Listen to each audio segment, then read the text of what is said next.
Hello and welcome everyone. We're going to go ahead and jump into this as we talk more about energy and explore transformations and transferences within physics as it relates to energy. So, the first thing I want to do is go ahead and bring this up as we begin to talk about some of these examples that we have with energy and what energy does to transform from one form into another. One thing I do want to point out is that most of these things are going to fall under the umbrella category of when we say, we're talking about kinetic and potential. So one thing to be aware of is that potential energy can be in different forms. Like we can have gravitational potential energy, we can have elastic potential energy, we can have chemical energy, and even nuclear energy is also going to be one of those. Kinetic energy could be the movement of those electrical charges when you have electricity. That is a type of kinetic energy. And then you could also argue that radiant energy could also be a type of kinetic energy, but only if you're talking about photons or neutrinos as they pass through matter. So I don't want to get too deep with that because it does, offer the opportunity for like a very long discussion. But we want to just keep it simple because we are in middle school and we don't want to overly burden ourselves with too much right now. So let's go ahead and let's look at what we have with the glow stick. Glow stick has chemicals in it, and as you break that open, what you're going to do is you're going to cause a chemical reaction, which is going to release radiant energy as it comes out and it glows. So these are the things we had in the classroom where I did like a little demo. They look kind of like this, little plastic apparatus, and when you kind of like smash it or break it, it begins to glow. And we had different colors we were showing you guys, but that is what that is. Cell phones are kind of complicated because you have a battery inside that cell phone that you have to charge first. So let's go ahead and let's do the whole thing from beginning to end. So with the cell phone, you're going to have electrical to charge the battery, which is going to be chemical. And then that chemical energy in the battery is then going to transform back into other electrical power. So you have the electrical when you charge it, which gets stored in the battery, and then is also converted into electrical energy when it comes out of the battery, and then that becomes radiant energy as you see it. That's also going to produce sound energy as you listen to sounds out of your phone. And you could also say that this causes electromagnetic energy. And we have not talked about electromagnetism yet, but just understand that radio waves, microwaves, sound waves, visible light, those all fall under the electromagnetic spectrum. So you do have a lot of things happening there. Now, this is almost exactly the same as what you have with electric lawnmower. So again, you have to charge the battery. So you're going to go from electric to chemical as you charge that battery. Then the battery is going to release the electricity as it produces a type of kinetic energy to move the blades around in a circle. So the blades look kind of like this, and they go in a circle in a clockwise formation as it goes over the grass and cuts the grass. So that's what you have going on with that kind of energy. Toaster oven is going to have electric energy that is then going to produce thermal energy. Now this would be the same thing as, toaster ovens are the same thing as an electric toaster. It does the same exact thing. And just kind of going back to what we did with chemistry, Sometimes these contain those metalloids. As you remember, the metalloids are really bad at conducting electricity, and the reason for that is that they produce a lot of heat. Well, in the case of a toaster oven, that is what you want to have because you want to be able to make toast with it. And you just take the bread in and you plug it in, it gets hot, and then it makes your toast and it pops out. AirPods playing music. So AirPods playing music. You're going to, just keeping it simple for you guys, we're going to say that electrical produces sound energy. Now, your AirPods have batteries, so you have to charge those. Then they receive the radio signal from your cell phone, then they play the sound energy. But just to keep it simple, we'll just say electrical to sound. All right.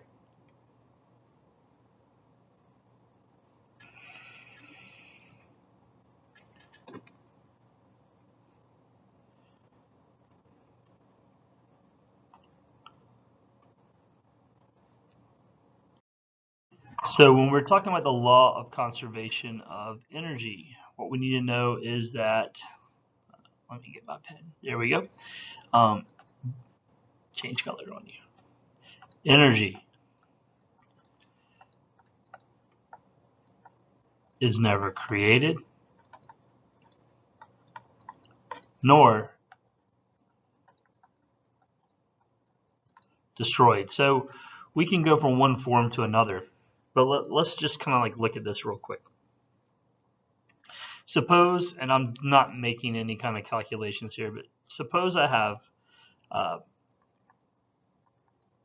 400 joules of kinetic energy at the very top of this roller coaster. And as I slide down and you calculate the kinetic energy, what you find is that I have 300 joules of kinetic energy.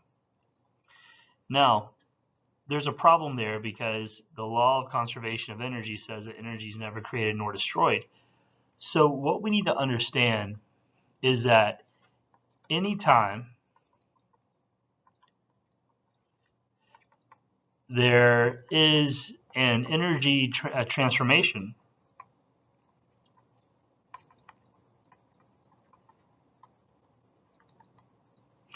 some thermal energy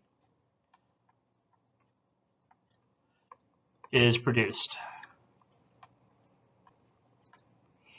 Now, I want to go ahead and add the caveat that this is unintentionally,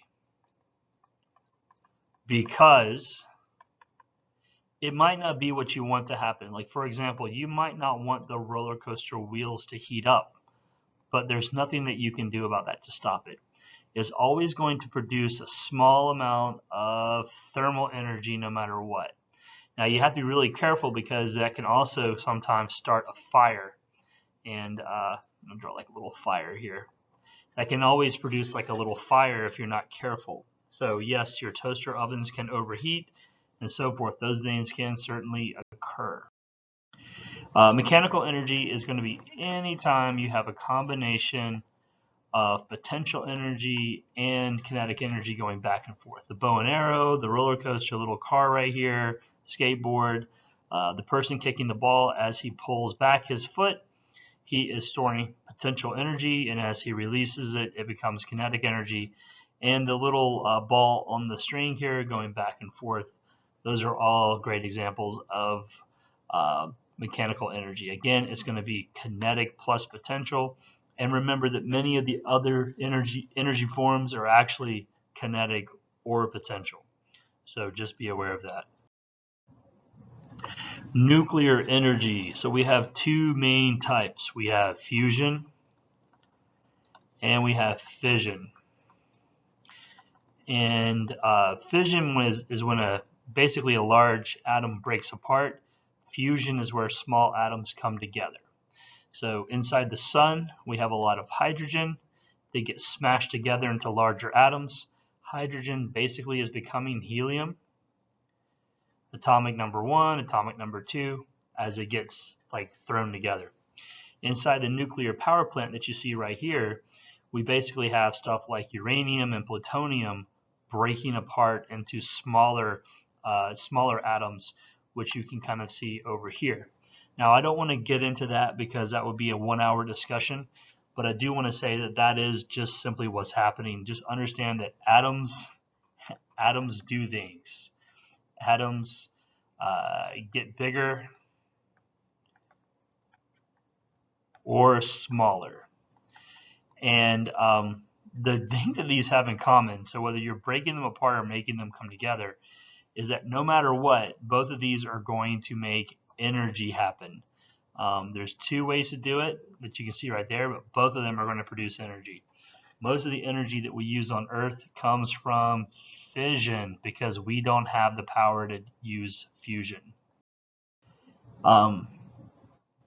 What happens to some of the energy anytime an energy transformation takes place? And that is something I just told you. So anytime thermal energy is unintentionally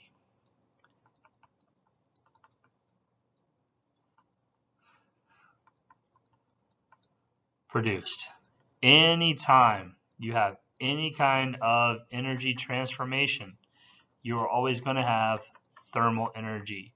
You cannot help it. And even when you eat food, all right, you have the thermogenesis, which happens in your digestive system. Remember that the lights get hot as you have electricity going through them. And your car's engine, definitely, you have to have a cooling system because it gets so hot in your car. All right, here's some great energy transformations. Let's just talk about what we have going on, and yours might be different from mine. The point is you want to be able to justify what it is you're saying, and I'm going to try to go quickly for just sake of time here. With a car, you have the gasoline, which is essentially chemical energy. That is going to produce kinetic energy. Now, there's a lot more going on there with your car. As a matter of fact, when your wheels turn, when your engine turns, it actually recharges your battery. So there's a lot more going on there. I'm being overly simplistic with what I'm saying. Television, you got electricity that's going in. So you have electrical energy, and that is producing some radiant energy so you can see the images on the screen.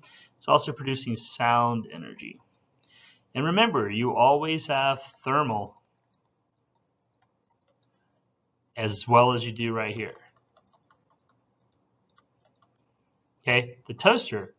Now here's an example of when you want to have thermal energy. So you have electrical produces thermal. And then you could say, it also uses kinetic, because what happens is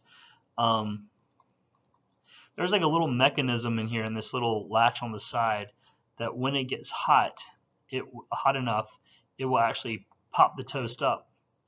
And so that's controlled by that thermal energy. But I mean, I can understand if you don't want to put that there, that's fine too, so it's an option. All right.